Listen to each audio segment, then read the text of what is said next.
এখানে যে প্রশ্নটি নেওয়া হয়েছে, প্রশ্নটিতে বলেছে এ বি সি ডি একটি বৃত্তস্থ চতুর্ভুজ যদি এ বি ইকুয়ালস টু এডি এবং কোণ এ বিডি ইকুয়ালস টু 30 ডিগ্রি হয়, তবে কোণ বিসিডি এর মান কত হবে।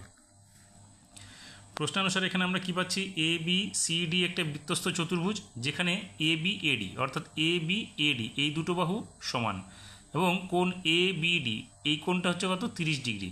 আমাদের বের করতে বলেছে কোণ বিসিডি অর্থাৎ বিসিডি এই কোণটার মান আমাদের বের করতে চেয়েছে। এবার দেখো ত্রিভুজ এ বি ডি এর ক্ষেত্রে আমরা কি লিখতে পারি। ত্রিভুজ এ বি ডি এর কি আছে, এ বি সমান চিহ্ন হচ্ছে এডি, তার মানে কি আছে, এটা সমদ্বিবাহু ত্রিভুজ হলো। সেক্ষেত্রে আমরা কি লিখতে পারি, কোণ এ বি ডি সমান চিহ্ন কী হবে, কোণ এ ডি বি, যেখানে এ বিডির মান কত দেওয়া আছে, এ বিডির মান দেওয়া আছে 30 ডিগ্রি, তার মানে এডিবির মানও 30 ডিগ্রি হলো। এবার যেহেতু ত্রিভুজটির তিনটি কোণের সমষ্টি 180 ডিগ্রি, আমরা এখান থেকে কী করব, এই বি এ ডি এর মানটা বের করব।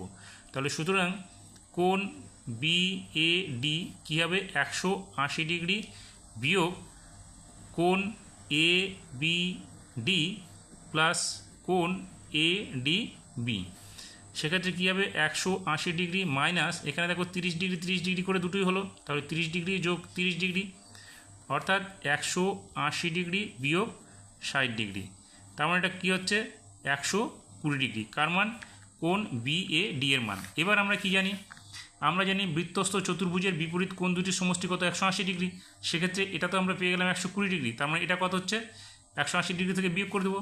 অতএব কোণ B C D equals to কী হবে 180 ডিগ্রি বিয়োগ কোণ বি এ ডি, তার মানে 180 ডিগ্রি মাইনাস 120 ডিগ্রি অর্থাৎ এখানে কত হবে 60 ডিগ্রি।